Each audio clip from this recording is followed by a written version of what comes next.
It's you versus you, Brody. It is. It is. No matter what they try to tell you, no matter what they try to influence and convince you, it's you versus you.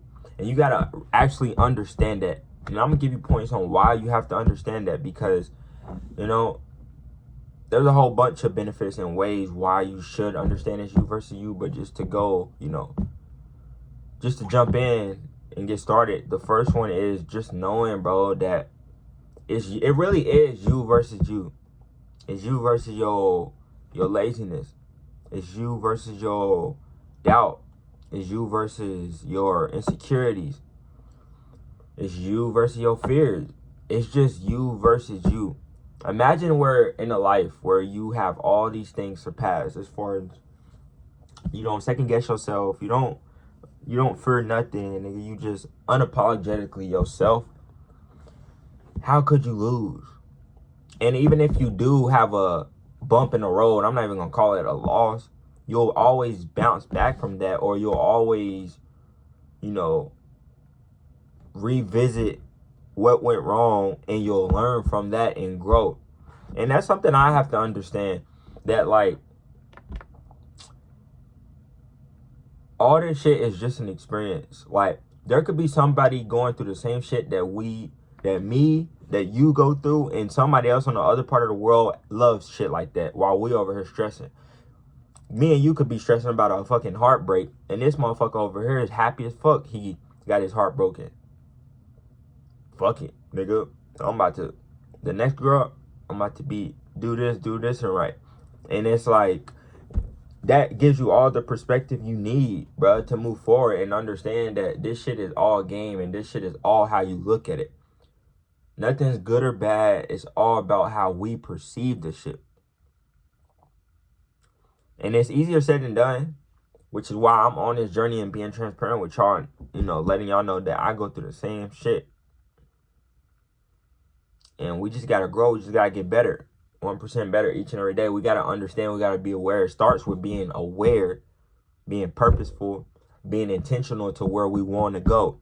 And don't let what we're currently going through define us. Don't let, we have insecurities define us. Don't let we have doubt define us. Don't let we lost in the past define us. Don't let how we lost this girl, she went to this name. Shit like that, bro. No matter what it is, you can grow from it. And we just gotta understand that shit, bro. And that's the first way why, it just really is you versus you. The second way is you just live a more peaceful life, understanding that, you're gonna live this world by yourself, and you're gonna die, and pass on from this world by yourself. You were born literally out of your mother's fucking coochie, your mother's vagina, by yourself, unless you're a twin or a triplet. Yeah, but I'm talking about just the black and white version of the situation. You came in this world by yourself. And then you got to think about it like this. In forms of life, and it's crazy. I was just telling my little brother this the other day about how, like, bro, no matter what you do for a motherfucker, they always going to have their own perception of reality, bro. It don't matter what you do. It don't matter if you a saint. Again, I always go back to this quote, and I have to fully understand. I say the quote, but I don't fully embody this shit yet. But the quote is, they crucified a perfect man. What do you think they're gonna do to you? And it just shows, bro, like, if they can still find fault in a perfect man, like God, the perfect individual, the one that created the world, like, what the hell you think they're gonna do to you? A motherfucker that has hella flaws, hella doubts, hella, problems, shit like that, hella emotion, just stuff like that. What do you think they're gonna do to you, bro? So you just gotta fucking understand, bro, like, it's really you versus you.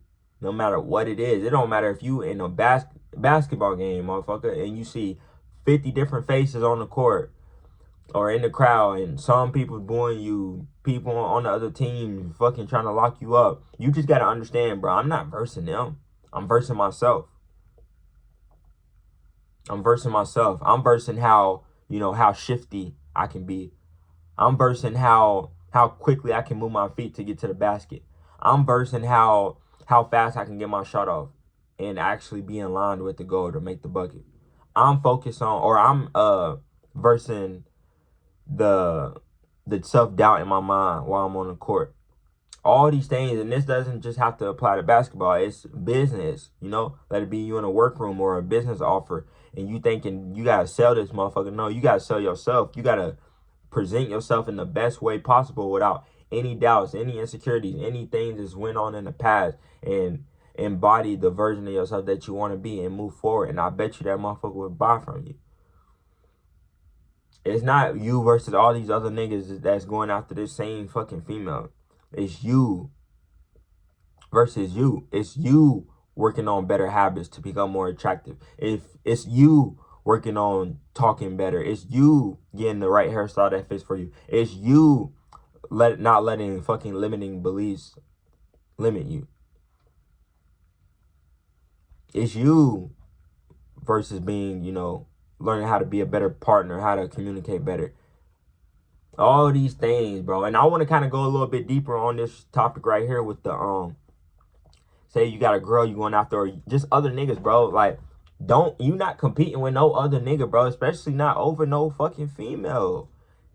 Damn, fuck no. Especially not over no female, bro. One, because that just itself, bro. She gonna choose whoever she want to choose. And two, bro, you already that nigga.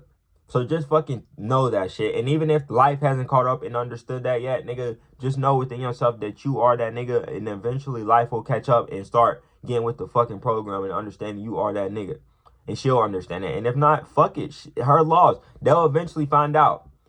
I've learned in life, like, and shout out to my nigga Steph is cold for this, bro. Like, just put the work in, bro, and you will get the last laugh. Like, it is honestly that simple. Like, bro, like, fuck, it's so fucking crazy, bro, because I was done with this shit. I was like, how would I get the last laugh? Like, me putting all this work in, bro. Like, I want this shit now, bro. I want these bitches to know, nigga, like, I'm at, nigga, like, what the fuck? I want these, you know, offers to come through. I want these companies to know they can work with me, that I'm the best option. But, like, sometimes it just ain't that time to shine, bro. Like, sometimes it just isn't. Like, sometimes you do have to just put in the work until the light comes. Think about the nigga Casanat, bro. Like, this nigga always probably been, like, you know, that nigga, or like confident in himself and had good ass videos. It's just people didn't know. Same thing with LeBron James. You know, that nigga, well, that nigga was popular as fucking high school and shit in college. But, like, Stephen Curry, that nigga didn't even get drafted high up, or it was some shit that he didn't do when he got into the NBA. And now that nigga is, bro, one of the best shooters of all time, if not the best. And it just goes to show, bro, like, you gotta just put that work in without any result sometimes. Like, you gotta put in the result. You gotta put in the work knowing that you that nigga, or you or him, by yourself, without any other shit going on. You gotta know that, and then other shit will focus. That's why I'm trying to get the message across to just focus on you. Focus on the man in the mirror, because all that other outside noise shit just does not matter. It just doesn't, because one, people are finicky. People are gonna want to perceive how they want to perceive shit. Nigga, however they want to perceive the shit. Literally, bro. Like, you can do your best to try to convince them, but I'll always find out that it's better to just be me and be how I want the situation to turn out and embody that. And then whatever happens, happens. And it's funny to say, but just based off of what I've seen and sort of what I've, like, experienced myself, they end up fucking catching up, and you do eventually get the last laugh. You eventually do. Now, at some point in time, and it may not, this is where people get it fucked up. It may not be where you want it or when you want it. You may not get that last laugh. You may not get that last laugh when you want it. You may not get that bitch to know that you that nigga when you want it. You may not get that fucking school to send you that D1 offer when you want it. You may not get that company to send you a partnership and get back to you on that interview when you want it. Shit, sometimes you may not even get that subject or that company, that girl, whatever. A better one will come, and then she'll know, or they'll know. And then, again, low-key, you'll start popping your shit, and they'll eventually find their way back to you. Bro, just think about it. If you are the best, if you work on the things that you can control as far as you focusing on yourself, bro, how could you lose? And whatever it is, bro, say if you're going through a heartbreak right now, my nigga, and you want her to just know that you are him and that you are the right nigga, bro, again, just focus on what you can do to improve yourself to be that. Waking up early, going on runs, getting in shape, motherfucker, going to the gym, washing your face, taking showers daily, going to the dentist, reading, growing intelligently, growing mentally, spiritually, motherfucker, go to church, financially, get your money up. All these things, you become in vibration in the same attraction as if the person that you want. So let me break it down in simple terms. I'm gonna eventually make a video on this. When I have it really articulated to explain it best on why you should attract instead of chase. But being in all right, so let's say you want to be the best. Let's say you want to be the best basketball player, right? You have to be in vibration with that to get what comes with being the best basketball players. You probably, you probably want all the schools to say you that nigga. You probably want all these girls and niggas to be like, damn, you one of the best basketball. You just want all these attention, you want all these followers, whatever comes with being the best basketball player, whatever. You have to be on the same frequency. You have to embody the same habits, the same traits, the same language, the same company as if you were already there. And then everything else will eventually attract and get information. And you will really be that. You already that. But I'm saying life will eventually catch up. Like, I could go deep into this shit. Like, there's 4D, 3D, and shit like that. And just to, on a brink level, 3D is what we're seeing right now with our eyes. And 4D is, like, in the spiritual, like, the other aspect of creation. Like, say if you close your eyes right now and you envision you driving a Lamborghini. You have that in the 4D. You have it in the 4D. 3D just hasn't caught up. Like, the reality hasn't caught up. But again, I could get deep into it. I could go fucking hours into that shit. But in summary, bro, just be who that person is that you're trying to be, and then let time catch up. So again, if you want to be that nigga, if you want to be the nigga that she always chooses over anybody else, that she just cannot leave alone, that she just swears is irresistible, pick up the habits, thought patterns, vibration, company, and just anything that evolves being that. Just pick up everything that person would do, and life will catch up, and you will eventually be that. It's that simple, bro. It's you versus you. You're not in competition with the next nigga. You're not in competition with me. I'm not in competition with you. If anything, me and you are on the same team, my nigga. It's you versus you. You fucking him, bro. You that fucking guy. Remember that. Lock in. Come on, my nigga. You got this.